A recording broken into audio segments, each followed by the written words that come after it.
Hello dear student, welcome again in the class of biology. Today we are starting our new chapter from class 11, chapter number 14, respiration in plant. Okay, when we start the topic respiration is in a plant, there is a huge question, do the plant respire? क्या plant respire करते हैं? हाँ, plant respiration करते हैं. कैसे करते हैं? अगर हम बात करते हैं तो प्लांट के अंदर रेस्पिरेशन हमको देखने को मिलता है.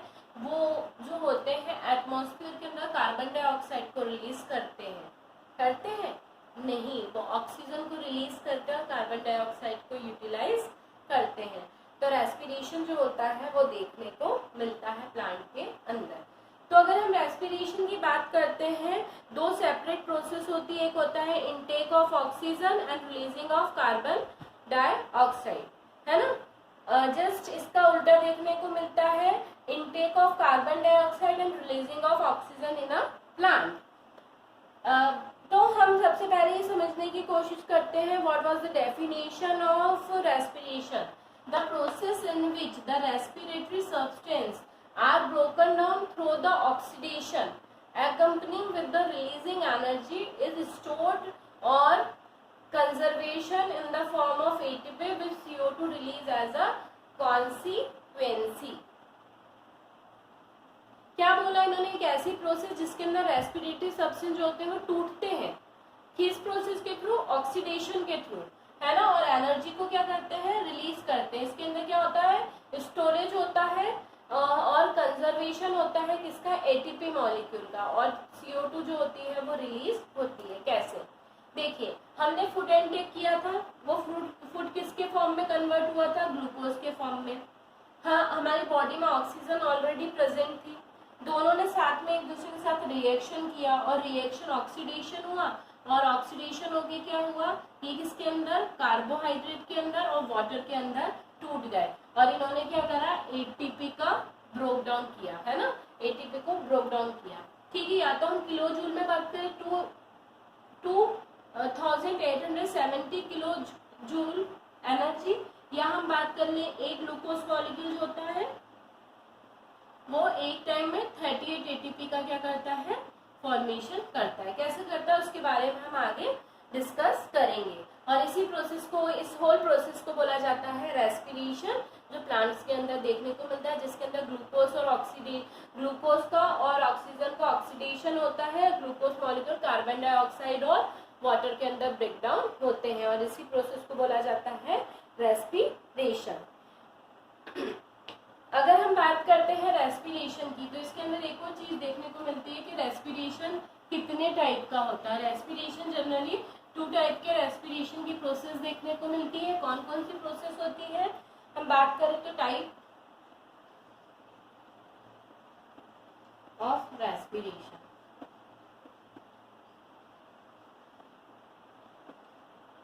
सबसे पहला टाइप है इसके अंदर एरोबिक रेस्पिरेशन. क्या होता है एरोबिक रेस्पिरेशन? अगर हम एरोबिक रेस्पिरेशन की बात करते हैं तो oxidation breakdown of respiratory substance with the help of atmosphere oxygen is known as aerobic respiration. It involves complete breakdown of substance into the carbon dioxide and water and release energy. Okay, there is a simple equation C6H12O6 plus 6O2. They react together and they form a 6CO2 plus 6H2O plus they release a energy. Okay, 287 kilo joule energy. मतलब क्या हुआ? Aerobic एक ऐसी respiration का एक ऐसा type जिसके अंदर ऑक्सीजन की प्रेजेंस में, एरोबिक का मतलब होता है ऑक्सीजन, किसकी प्रेजेंस में? ऑक्सीजन की प्रेजेंस में रेस्पिरेशन की प्रोसेस जो होती है वो देखने को मिलती है और उसी को बोला जाता है एरोबिक रेस्पिरेशन. एरोबिक रेस्पिरेशन में कार्बन डाइऑक्साइड रिलीज होती है और वाटर रिलीज होता है. और 2870 किलो जूल एनर्जी का क्या होता है? रिलीज होता है. ठीक है. या फिर हम इसको एक और बोल सकते हैं 686 किलो कैलोरी. है ना, एक ही बात है। 287 किलो जूल बोल रहे हैं, 686 किलो कैलोरी बोल लो, इतनी एनर्जी का ये क्या करते हैं, फॉर्मेशन करते हैं। अगर हम इसके अंदर बात करते हैं, जो दूसरा टाइप होता है वो होता है एनारोबिक रेस्पिरेशन।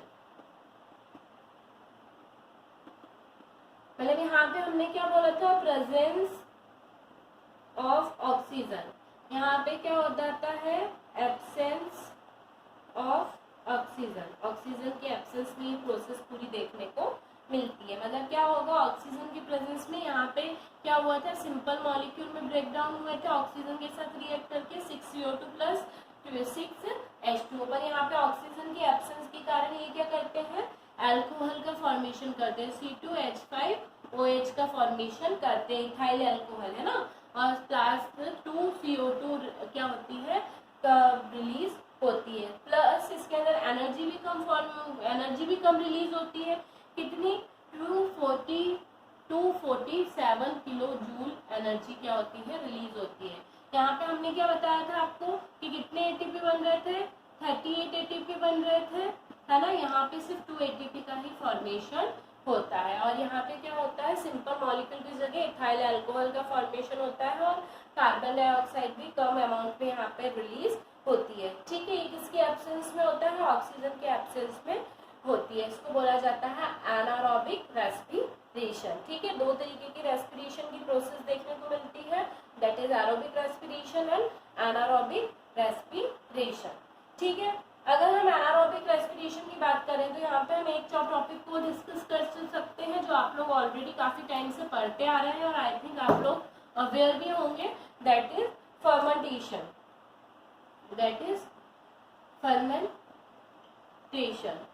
अगर हम फर्मेंटेशन की बात करते हैं तो फर्मेंटेशन क्या होता है, ये एक तरीके की एरोबिक रिएक्शन होती है। इस एरोबिक रिएक्शन को सबसे पहले किसने बताया था, लुइस पॉस्चर नाम के साइंटिस्ट थे, उन्होंने सबसे पहले इसके बारे में इंट्रोड्यूस किया था, है ना। सबसे पहले फ्रांस के एक साइंटिस्ट थे, है ना, लुइस पॉस्चर, उन्होंने इसके बारे में फर्मेंटेशन की प्रोसेस दी थी, इसलिए इसको पॉस्चर इफेक्ट के नाम से भी जाना जाता है, पॉस्चर इफेक्ट के नाम से भी इसको जाना जाता है। अगर हम लुइस पॉस्चर की बात करते हैं तो इन्होंने फर्मेंटेशन की प्रोसेस दी थी, और इन्होंने बताया था ये एक एनारोबिक प्रोसेस होती है, जिसके अंदर क्या होता है, ये होल प्रोसेस जो होती है वो देखने को मिलती है। इसके अंदर क्या होता है, एनारोबिक की एक प्रोसेस है, दैट मीन्स क्या होता है, ऑक्सीजन की एब्सेंस में होती है, ये भी C6H12O6, है ना, रिएक्शन होती है, और क्या बनाते हैं, C2H5OH, मतलब किसको का फॉर्मेशन करते हैं, 2C2H5 प्लस 2CO2, मतलब इथाइल अल्कोहल का ये फॉर्मेशन करते हैं। ठीक है, ये क्या हो गया, ग्लूकोज जो होते हैं absence of oxygen ethyl alcohol का फॉर्मेशन करते हैं, और इसी प्रोसेस को बोला जाता है फर्मेंटेशन।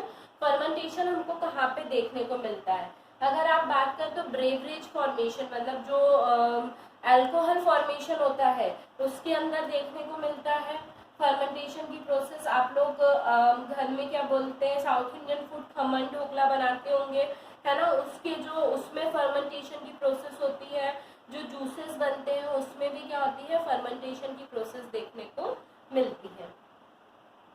अगर हम फर्मेंटेशन की बात करते हैं तो इसमें क्या होता है, ईस्ट जो होता है, ईस्ट एक्सट्रैक्ट होता है, वो भी फर्मेंटेशन के थ्रू ही देखने को मिलता है ना। बहुत सारे एंजाइम जो होते हैं वो इस रिएक्शन में क्या करते हैं, पार्टिसिपेट करते हैं, जैसे जाइमेज एंजाइम हुआ, हम ईस्ट की फर्मेंटेशन की बात कर रहे हैं, तो वो क्या होता है, कुछ एंजाइम्स की प्रेजेंस में ये पूरी प्रोसेस जो होती है वो देखने को मिलती है, और वो उसी प्रोसेस के थ्रू क्या होता है, ये रिएक्टिविटी जो होते हैं उनको कंप्लीट देखने को मिलता है। इसी तरीके से इनके अंदर क्या होता है कि ये जो होते हैं जितना भी होल प्रोसेस होती है फर्मेंटेशन की, इसके अंदर क्या होता है, एब्सेंस ऑफ ऑक्सीजन होता है, और अल्कोहल जो होता है उसका फॉर्मेशन होता है। ये बहुत सारी जगहों पे इकोनॉमिकली भी हमारे लिए क्या है, काफी यूजफुल मेथड है। इसके अलावा अगर हम बात करें तो फर्मेंटेशन जो होता है हमारे फूड फॉर्मेशन में और इन सब में भी हेल्प करता है। Now fermentation is complete. We are talking about the respiratory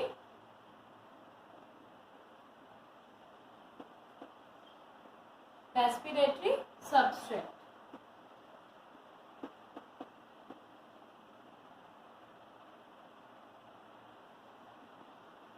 ठीक है, अगर हम रेस्पिरेटरी सबस्ट्रेट की बात करते हैं तो प्लांट्स के अंदर मेनली रेस्पिरेटरी सबस्ट्रेट जो होते हैं वो होते हैं कार्बन डाइऑक्साइड एंड वाटर। ठीक है, प्लांट के मेन रेस्पिरेटरी सबस्ट्रेट कौन होते हैं? कार्बन डाइऑक्साइड एंड वाटर, क्योंकि यही क्या करते हैं, प्रोसेस जो होती है होल प्रोसेस के अंदर लार्ज अमाउंट में सेल के अंदर एस्पायर करते हैं, कंप्लीट करते हैं CO2 और H2O को, और इसे ही रेस्पिरेटरी सबस्ट्रेट कहा जाता है। कार्बोहाइड्रेट जो होते हैं वो ऑक्सीडाइज होते हैं और रेस्पिरेशन की प्रोसेस में हेल्प करते हैं। और ये जो कार्बोहाइड्रेट होते हैं, कार्बोहाइड्रेट, इनको बोला जाता है फ्लोटिंग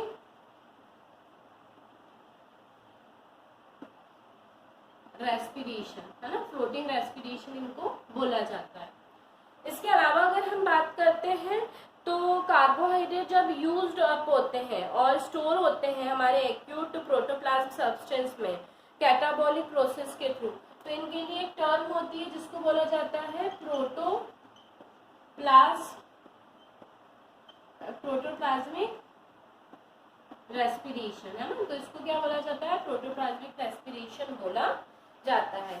अगर हम इसके अंदर बात करते हैं तो हम कार्बोहाइड्रेट की अगर हम बात करते हैं तो कार्बोहाइड्रेट जो होता है as a respiratory substance plant में यूज होता है। इसके अंदर क्या होता है? स्टार्च, सुक्रोज, ग्लूकोज, ये सारे प्रेजेंट होते हैं। स्टार्च आप सब जानते हैं कि प्लांट के अंदर रिजर्व फूड की तरह रहता है ना। स्टार्च जो होता है वो प्लांट के अंदर किसकी तरह रहता है? रिजर्व फूड की तरह रहता है। जितना भी रिजर्व फूड होता है वो स्टार्च के फॉर्म में ही इसके अंदर देखने को मिलता है।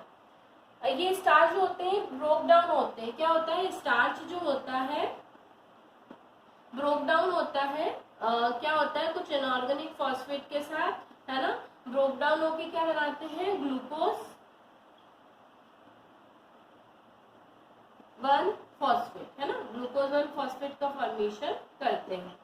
ये जो ग्लूकोज 1 फॉस्फेट होते हैं, ये ग्लूकोज 1 फॉस्फेट आगे जाके किसके अंदर टूटते हैं? फॉस्फेट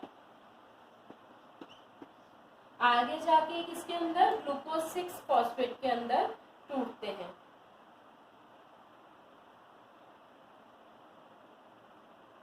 किसके अंदर टूटते हैं? Glucose 6 phosphate, right. मतलब स्टार्च किसके फॉर्म में था? रिजर्व फूड के फॉर्म में था। ये स्टार्च किसके अंदर टूटा? ग्लूकोज 1 फॉस्फेट, और ग्लूकोज 1 फॉस्फेट किसके अंदर टूटा? ग्लूकोज 6 फॉस्फेट के अंदर टूटा, राइट। इसी तरीके से सुक्रोज जो थे उन्होंने आगे जाके क्या किया? सुक्रोज भी एक तरीके का क्या होता है? रेस्पिरेटरी पिगमेंट ही होता है। ये सुक्रोज ने क्या किया? ये सुक्रोज की अगर हम बात करते हैं तो सुक्रोज किसके साथ वर्क ऑन करता है? सुक्रोज वाटर के साथ रिएक्शन करता है और क्या बनाता है? ग्लूकोज प्लस फ्रुक्टोज के अंदर ये ब्रेक डाउन होता है। ग्लूकोज प्लस फ्रुक्टोज, इसके अंदर ये क्या होता है? ब्रोकन अप होता है। इसके बाद अगर हम बात करते हैं तो ये तो हमने कार्बोहाइड्रेट की बात करी। इसके बाद सेकेंड होता है फेट। फेट जो होता है वो भी एज अ रेस्पिरेटरी पिगमेंट या रेस्पिरेटरी सबस्ट्रेट जो होता है कन्वर्ट करता है फैटी एसिड और ग्लिसरॉल के अंदर। किसके अंदर कन्वर्ट करता है? फैटी एसिड और ग्लिसरॉल। इसमें क्या होता है? ग्लिसरॉल जो होते हैं, ग्लिसरॉल एटीपी के साथ रिएक्शन करते हैं और ग्लिसरॉल 3 फॉस्फेट में ब्रेक डाउन होते हैं, प्लस ये एटीपी एडीपी में कन्वर्ट हो जाते हैं। मतलब एनर्जी का यहाँ पे क्या होता है? यूटिलाइजेशन होता है। Third one organic acid. Organic acid की अगर हम बात करते हैं तो यहाँ पे भी देखने को मिलता है कुछ ऑर्गेनिक एसिड जो होते हैं वो भी, जैसे ग्लाइकोलिक एसिड, है ना, ग्लाइकोलिक COOH, ये क्या करते हैं? ऑक्सीजन के साथ रिएक्शन करके किसके अंदर ब्रेक डाउन होते हैं? कार्बन डाइऑक्साइड प्लस वाटर के अंदर, है ना। और साथ साथ में क्या होता है? एनर्जी का फॉर्मेशन भी करते हैं। 60.2 किलो कैलोरी एनर्जी का ये क्या करते हैं? फॉर्मेशन करते हैं।